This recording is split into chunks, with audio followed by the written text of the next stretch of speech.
next destination, Diplomat Hotel, bago mag-lunch. So, how's your, Very good place. very nice place? Yes. One of the most beautiful places in Baguio is, We on this one.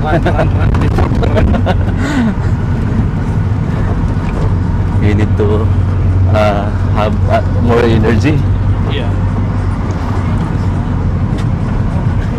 Ganda ng view dito pa rin kami, oh. Parang paakyat pa kami ng paakyat ng pinakatuktok na to. Yan yung taas mo. Migo yung na Diplomat Hotel na tayo. Makapag-lunch break na rin.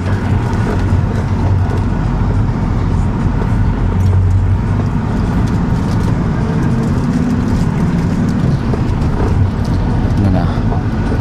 Lampas na alas 12. Diplomat Hotel. Na-experience nyo na yung mainit, yung saktong lamig, tas may fog.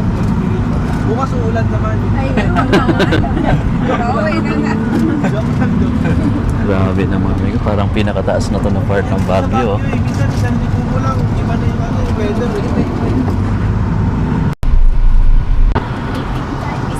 Dali makapasok mo dito. Ang ganda rin. Oh, what is this haunted house? Yan na yung Diplomat Hotel sa likod namin mga amigo. No? Saglit lang kami dito at ang ganda pa rin ng view dito. May mga pine tree, tapos yung mga bubong ng bahay makikita mo. So ito pala yung Diplomat Hotel. Ito yung pinaka-entrance, pero bawal na pumasok mga amigo. No? Mag-picture-picture lang kami dito. Ito yung pinaka-entrance. Tapos kuha lang kami ng picture dito. Bawal na kasi pasukin mga amigo, nakasarado na lagi yung gate. Tapos ayan yung mga sira-sira na yung bintana niya. Plus, baka may masagip tayo ng camera. may nasagip dati sa akin dito eh. Yes, ang ganda. Oh, we can fly drone here. Dito tayo. Wow.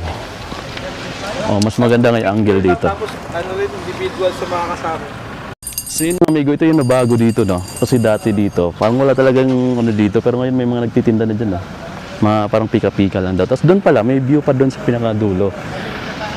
Hindi na natin ikutin, naikot ko na yan dati. Saglit lang naman yung iikutin mo talaga. Ayun. Ito, talahiban na yan sa part na yan. Yes, no? Ito dati, nung huli kong punta, tahimik yung part na yan. Tapos meron diyang parang waiting shed na talagang walang alas pumupunta doon, nakatakot. Pero ngayon, no, meron na nagtitinda rin dito. Sulit na rin mga amigo, no, para hindi na rin nakakatakot pag may pupunta banda ron. Tapos dito sa part na to, yung likod, nilagyan din pala nila doon ng attraction na may dalawang swan. Diba guys, no? Tapos dito naman sa part na to mga amigo, ayan, yung magandang view naman, overlooking sa baba. Oh, grabe. Oh, di ko lang sure kung makikita rin nyo dito sa camera yung yung nakikita kong view doon na isang buong bundok, halos puro kabahayan na, no? Ayan, no? Parang ganun pa rin sa nakita natin kanina, pero mas maganda yung spot doon sa may mirador dahil malinaw. Dito kasi parang nilamon siya ng mga fog. Ayun. After namin dito, dahil saglit lang din kami dito mga amigo, no? Burnham Park na kami din, lunch break na daw. After nun, diretso na kami sa accommodation. Tapos dito na kinabukasan. See you mga amigo doon sa Burnham Park. Ayun, nag-i-enjoy pa yung iba nagka-picture dito mga amigo. Dito tayo. Ito talaga yung pinaka-entrance. Kung gusto nyo silipin yung pinaka-loob, sisilip tayo ng konti dito. Dito dati sinisilip ko tayo. Mas na. Medyo okay pa to dati. Ngayon mas grabe na talaga. Oh. Tao ba dyan? Puro suporta na lang ako. Tabi-tabi po. So ayan mga amigo yung pinaka-loob, no? Talaga dati mga amigo, no? So nung November yata or September, hindi pa ganito eh. Maganda-ganda pa yung tapos marami pang posting. Ngayon talagang pati yung mga... Pagbibigay na siya? Oo, yung ulan kasi talaga ngayon mga amigo, talagang hindi na talaga siya kakayanin. So anytime siguro pwede nang may bumagsak dito. 2019. Nakakapasok pa kami dyan. Ayan yung pinaka-fountain sa gitna. Tapos ando yung hagdan papuntang pinakatungtong. Mas maganda talaga kung nakapasok pa tayo pero hindi na talaga kakayanin. Hindi pwede i-renovate? Hindi na yata. Sobrang, Ayun o, tumutulo na nga yung ulan eh. Ibig sabihin, masyado nang malambot yung part na to. Ayun mga amigo, makikita mo na yung tubig ulan na naiipon sa taas. Diyan na May papakita talaga dito. nung camera ko dati, nung nakuha nung kong video, dito banda tapos nakarap dito. Umaalan yung video ko eh. Pero hapon na rin kasi kami nun, mag-alas 6 na. Ewan ko lang ngayon, sana walang magwagita dito. Doon na sa pag-i-edit ko, may part na parang umaalon, gumaganon. Maulan kasi yun eh. Maulan yung part na yun. Dito pa ganun to. Mayroon pala doon attraction. Yan pala yung dinaanan pala natin yan. Ito pala yung Guinness World Record na Baguio's Fried. Ayun mga amigo. Pinakamalaking libro ba yan? Ng Ten Commandment o tablet? Ano pala ito? Bilisan mo. So ito mga amigo, Guinness Book of World Record pala to. Welcome to Baguio's Fried Guinness World Record na largest Ten Commandment tablet building. Yun pala nga mga amigo. Pinakamalaking Ten Commandment tablet. Ayan, nanalo siya sa world record. Hawak ng Baguio City. Ayan. Laki naman din talaga Tapos ayan yung nakasulat ng mga bawal gawin pero ginagawa pa rin natin. Ewan ko kung mababasa nyo dito. Sobrang liit kasi dito sa picture, sa video natin. Pero kapag in-edit natin ito mamaya, malinaw yan mga amigo. Zoom na lang natin. Tapos iba na yung kulay sa baba. ang kapal na ng mga amigo. Malapit na talagang umulan. So dito, kanina is na siya, paulan na, pero ngayon umaraw na naman ulit. Ito yung isa sa mga weather condition dito sa Baguio na hindi mo maintindihan. Kaya habang maganda pa yung panahon, sulitin mo na. Dahil hindi natin alam bukas or mamayang hapon is uulan bigla. So cancel na naman yung iba nating puntahan. Ayan, sobrang luma na talaga siya mga amigo. Paluma na siya every year. So siguro katagalan mawawala na to sa nila sa tourist spot sa Tagalan kasi hindi na siya kaya. Tingnan mo yung cross mga amigo, baluktot na. Dati naakyat pa hanggang dyan pero parang huling paakyat na rin yung dati kasi may bayad din sa yan mga amigo. Naikot ko na yan dyan sa likod tapos nasilip na rin natin yung nandyan dati. Ngayon hindi na natin sisilipin yan. So sana walang magpapakita dito sa video natin. Ayun yung pinaka-last natin pupuntahan. Ngayong araw, kalahating araw pa lang ng first day namin. So mamayang hapon is siguro tulog lang siguro muna kami dahil sobrang pagod din mga amigo Kasi simula kagabi, bumabiyahe kami from Manila papunta dito. Din wala nang tulugan, dire-diretso na street. Tapos ngayon mag-alas 12 naman. So 1 PM siguro matutulog kami niyan hanggang gabi na, tapos lalabas kami siguro para mag night market mamaya. Kita na lang tayo sa night market. Bye-bye. Since umikot pa yung ibang kasama namin, silipin natin dito mga amigo. Ikot lang tayo dyan. Tingnan natin kung ano yung mga bago dito. Lemongrass yata to or yung Chinese lemongrass, yung mabango. Ito sila bosa. Mayroon pang tanim pala dito na dragon fruit. Kailangan ng kawayan, tataniman ka na dyan sa gilid mo May tinda sila sa boss. Magkano yung ice cream boss? 50 po, sir. 50 pesos. Strawberry ice cream. Ayun, kakain pa kami gutom. Sinabo lang namin to, di pa kami nangalian. Ayun mga amigo, hindi na pala nakakatakot dito kasi may mga tindahan na Tapos mayroon pa silang pailaw Ayun ang ganda pala banda ron. Yung gilid na side, left side ng kapag ayan, tapos dun sa kabila rin pala may na pala dun So hindi na pala talaga yung tulad dati na punta ko na talagang sobrang tahimik yung part na to. Dito pala mayroon na rin pala Dati dito ako dumadaan dati. Ito sobrang mga halaman lang nandito pero ngayon may mga souvenir na Tapos mayroon pa ang dami pala ditong tindahan na. Ano UK? No UK? Ayan yung sinasabi ko dati na parang waiting shed pero ngayon ginawa ng tindahan. Kaya maganda na rin pala mga amigo. Hindi na siya nakakatakot.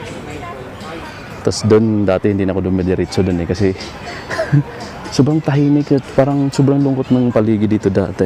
dito nagpa-picture din ako dito sa ano na to. Ayan yung gilid ng Diplomat Hotel Bangin na. Kaya pagpupunta kayo dito, tas nagugutom kayo, mayroon din pala dito mga amigo, no? Kung balak nyo magtagal dito sa taas ng Diplomat Hotel. Ayun na. Meron din dito, may nakita ko ditong mga gamit pang bahay ba to? Tapos may kainan na. Oh wow. Binta po itong ganito, ma'am? 400 pesos. Plato to, no? Sir, Magkano yung ganito, ma'am? 200 po. 200. Apo. Ito, ay, 150 150. po. Sarap na lang mag-uwi nito, no? Kahit Dito ito po mo na lang, no? kayo, sir. Mauubos na yan. 200 pesos. Opo, 200 po. Maganda yan, sir. Kuha na kayo, sir. Baka mamaya o bukas, wala na kayo. Dami ko na parang dala. Dito pa, oh. Ay, may mga souvenir pa dito. Ayan po, sir. Kitchen. Sana nakabili kami dun sa may La Trinidad tuloy. 300 pesos lang to. Doon sa television. Iba nga lang yung klase. Ang gusto kong plato. Pili na kayo, sir. Mauubos na yan. Mamaya. Mamaya, bukas, wala na yan. Baka mamaya, wala na yan. May sangkalan dito.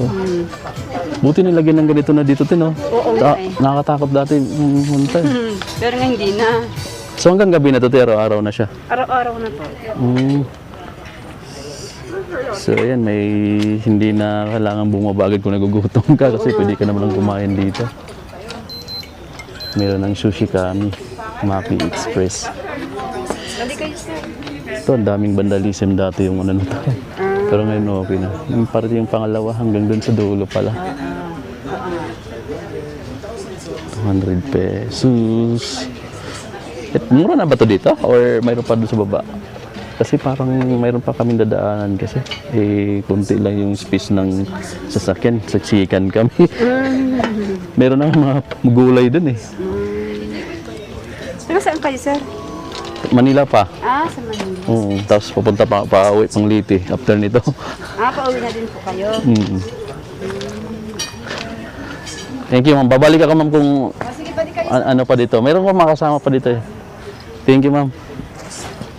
Ayun, may souvenir doon, no? Kung gustong bumili kahit isa man lang doon sa plato. Para mayroon lang souvenir sana kaso.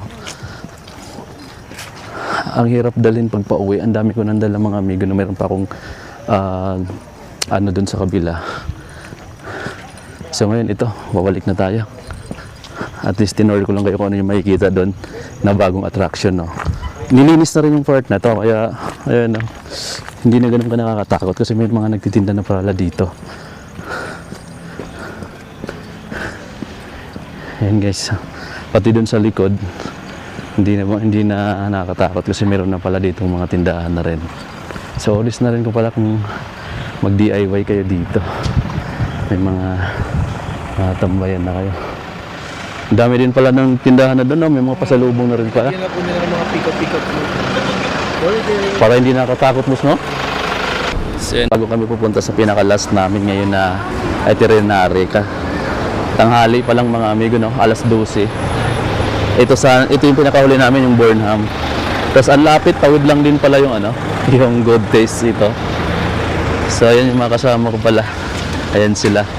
Yung iba hindi mo na, diretso mo na sila ng ano? He to ghost. Yeah. Food block. You need to taste the food here. Every weekend, there's a very long line from here. Yeah, I was been here last 5 months ago. Okay. That was weekend, and there's a lot of tourists here. And The climate is okay, but little bit it might be cold, then it might be better. yeah, it's better if during weekdays. You come to India, I take you around my hometown. In India. I go every week 2-3 times. I go for vlog. For No food vlog. I have 2 channels. okay. I saw a lot of vlog from India on YouTube. You see? This is my another channel. This is about travel.